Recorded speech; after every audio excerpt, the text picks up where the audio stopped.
ठीक। नमस्कार, जया लिटरेचर में आप सबका बहुत बहुत स्वागत है। और आज प्रस्तुत है मुंशी प्रेमचंद जी की प्रतिज्ञा का भाग 23। तो चलिए सुनिए प्रतिज्ञा भाग 23। पूर्णा प्रातःकाल और दिनों से आधा घंटा पहले उठी।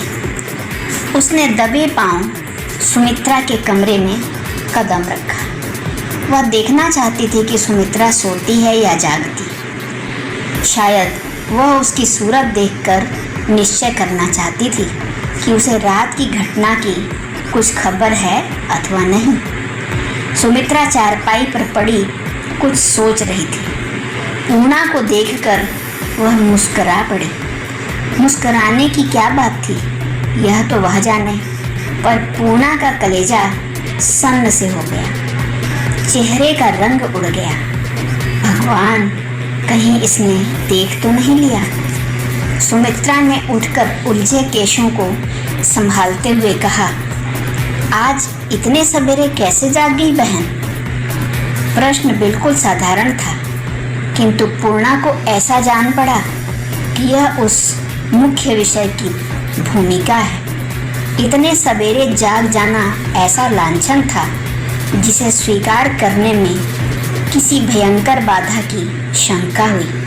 बोली, क्या बहुत सवेरा है? रोज ही की तो बेला है। सुमित्रा, नहीं बहन, आज बहुत सवेरा है। तुम्हें रात को नींद नहीं आई क्या? आंखें लाल हो रही हैं। पूर्णा का कलेजा धक धक करने लगा। यह दूसरा और पहले से भी बड़ा लांछन था। इसे वह कैसे स्वीकार कर सकती थी?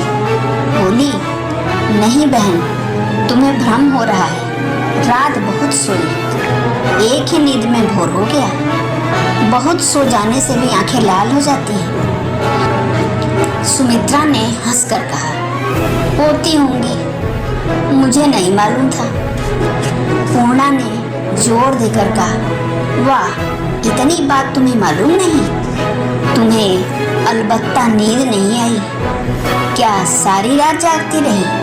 सुमित्रा, मेरी बला जागे, जिसे 1000 बार गरज होगी आएगा। यहाँ ऐसी क्या घट पड़ी है? वह राजी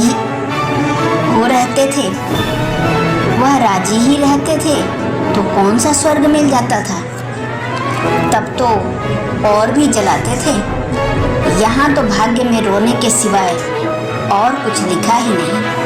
पूर्णा, तुम तो व्यर्थ का मांग किए बैठी हो बहन। एक बार चली क्यों नहीं जाती? सुमित्रा के जी में आया कि रात की कथा कह सुनाई, पर संकोच ने जबान बंद कर दी।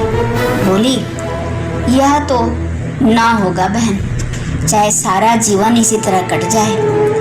मेरा कोई अपराध हो तो मैं जाकर मनाऊं, अन्याय वह करें, मनाने मैं जाऊं?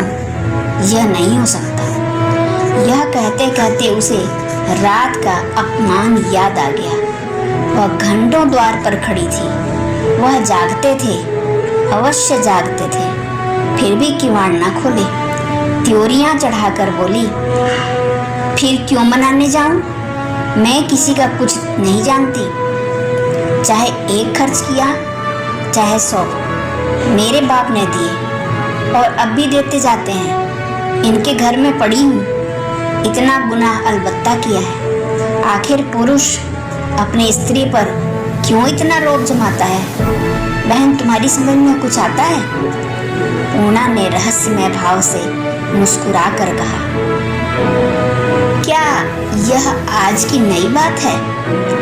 पुरुष ने सदैव स्त्री की रक्षा की है, फिर रोब क्यों न जमाए? सुमित्रा, रक्षा की है तो अपने स्वार्थ से, कुछ इसलिए नहीं कि स्त्रियों के प्रति उनके भाव बड़े उदार हैं। अपनी जायदाद के लिए संतान की जरूरत न होती तो कोई स्त्री की बात भी न पूछता।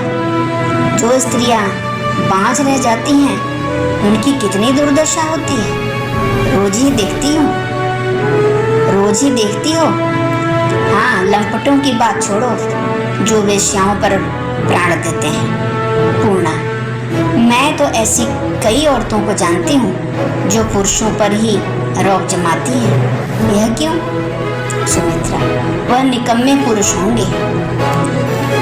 पूर्णा, नहीं बहन, वह निकम्मे नहीं, 100 कमाऊओं में कमाऊ, एक नहीं 10-5 तो अपने मोहल्ले में ही गिनवा दूँ। और बाहर कहाँ जाऊँ? मेरे ही मामा थे जो मामी जी की आज्ञा के बिना द्वार से टलते ना थे। यहाँ तक कि एक बार कचहरी का सम्मन आया तो अंदर आकर पूछने लगे, अरे सुनती हो, कचहरी का सम्मन आया है, जाएं कि ना जाएं? सुमित्रा, अगर तुम्हारी मामी मना कर देती तो ना जाते? पूर्णा, मैं तो समझती हूँ ना जाते, चपरासी जबरदस्ती पकड़ कर ले जाता। सुमित्रा, तो तुम्हारी मामी धनी घर की बेटी होंगी। पूर्णा, कैसा धनी घर? मोल लाई गई थी, मामा जी की पहली स्त्री मर गई थी, ये उन्हें मोल लाए थे। सुमित्रा, क्या कहती हो बहन, कहीं औरतें बिकती हैं? पूर्णा, औरतें और मर्द दोनों बिकते हैं। लड़की का बाप कुछ लेकर लड़की ब्याहे और लड़के का बाप कुछ लेकर लड़का ब्याहे। यह बेचना नहीं और क्या है, मगर लड़के वालों के लिए लेना कोई नई बात नहीं है।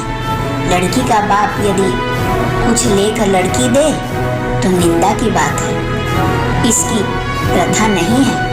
सुमित्रा, मजा तो तभी आए जब लड़की वाले भी लड़कियों का दहेज लेने लगे। बिना भरपूर दहेज लिए विवाह ही न करें, तब पुरुषों के होश ठिकाने हो जाएं। मेरा तो अगर बाबूजी विवाह न करते तो मुझे कभी इसका ख्याल भी ना आता। मेरी समझ में यही बात नहीं आती कि लड़की वालों को ही लड़की ब्याहने की इतनी गरज क्यों होती है। पूर्णा, तुम बहन बच्चों की सी बातें क्यों करती हो? लड़कियों के विवाह में 1-2 साल का विलंब हो जाता है तो चारों ओर हंसी होने लगती है। लड़कों का विवाह कभी ना हो तो भी कोई नहीं हंसता। लोक रीति भी कोई चीज है। सुमित्रा, अंग्रेजों में बहुत सी औरतें कुंवारी रह जाती हैं तो क्या होता है, क्या वे भ्रष्ट होती हैं? पूर्णा, किसी के दिल का हाल कोई क्या जानता है बहन। औरत अबला होती है, एक रक्षक के बिना उसका जीवन सुख शांति से नहीं कट सकता। सुमित्रा, तो फिर यह मिसें कुंवारी कैसे रह जाती हैं? पूर्णा, इसलिए कि वह जीवन को विलास पूर्वक काटना चाहती हैं, या संतान के लालन पालन का कष्ट नहीं उठाना चाहती, या किसी से दबकर नहीं रहना चाहती होंगी। सुमित्रा, अच्छा, तुम्हारे मामा जी स्त्री से क्यों दबते थे? बड़े दुबले पतले मरियल से आदमी थे। और तुम्हारी मामी जी भारी भरकम स्त्री थी। पूर्णा, अरे नहीं बहन, मामी जी तो ऐसी दुबली पतली थी कि फूंक दो तो उड़ जाएं। और मामा जी पूरे भीम थे, पक्की सवासेर तो उनकी खुराक थी, मगर मामी की आंखों के इशारे पर चलते थे। क्या मजाल कि अपनी मर्जी से एक कौड़ी भी खर्च करें। दिन भर के बाद भी जजमानी से लौटते तो खाना घर पर ही खाते। सुमित्रा, तो वह निर्बुद्धि होंगे। तो बस उसी तरह पुरुष भी उन्हीं स्त्रियों को रोक जमा लेते हैं जो निर्बुद्धि होती हैं। चतुर स्त्री पर पुरुष रौब नहीं जमा सकते, न चतुर पुरुष पर स्त्री ही रौब जमा सकती है। दो में जिसकी बुद्धि तीव्र होगी उसकी चलेगी। सुमित्रा, मैं तो मूर्खों को भी स्त्रियों को डांटते डपटते देखती हूँ। पूर्णा, यह तो संसार की प्रथा ही है बहन। मर्द स्त्री से बल में, बुद्धि में, पौरुष में अक्सर बढ़कर होता है, इसीलिए उसकी हुकूमत है। जहाँ पुरुष के बदले स्त्री में यह गुण है वहाँ स्त्रियों की ही चलती है। मर्द कमा कर खिलाता है, क्यों रौब जमाने से भी जाए। सुमित्रा, बस बस, तुमने लाख रुपए की बात कह दी। यही मैं भी समझती हूँ बेचारी औरत कमा नहीं सकती, इसीलिए उसकी यह दुर्गति है। लेकिन मैं कहती हूँ, अगर मर्द अपने परिवार भर को खिला सकता है तो स्त्री अपनी कमाई से अपना पेट भी नहीं भर सकती। पूर्णा: लेकिन प्रश्न तो रक्षा का है, उनकी रक्षा कौन करेगा? सुमित्रा: रक्षा कैसी? क्या उन्हें कोई खा जाएगा, लूट लेगा? पूर्णा: लंपटों के मारे उनका रहना कठिन हो जाएगा। सुमित्रा: जब ऐसी कई स्त्रियां मिलकर रहेंगी तो कोई उनका कुछ नहीं बिगाड़ सकेगा।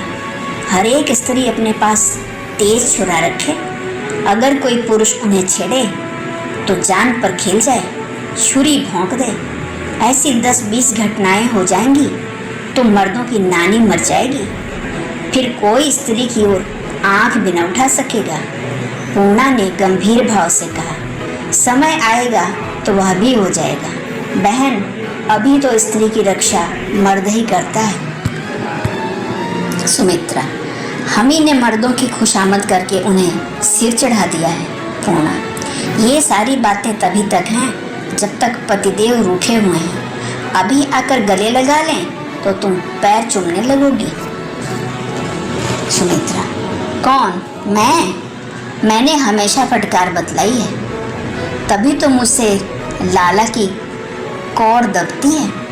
वह एक एक कौड़ी दांतों से पकड़ते हैं और मुझसे जो कुछ खर्च करते बनता है करती हूँ, उनसे मांगती नहीं। इस पर और भी जलते हैं। आज ही गंगा स्नान करने जाऊंगी। यह मानी हुई बात है कि घर की बग्घी ना मिलेगी, वह मेरे लिए खाली नहीं रहती। किराए की बग्घी पर जाऊंगी, 4 रुपए से कम ना खर्च होंगे। देखना कैसे जाने से बाहर होते हैं।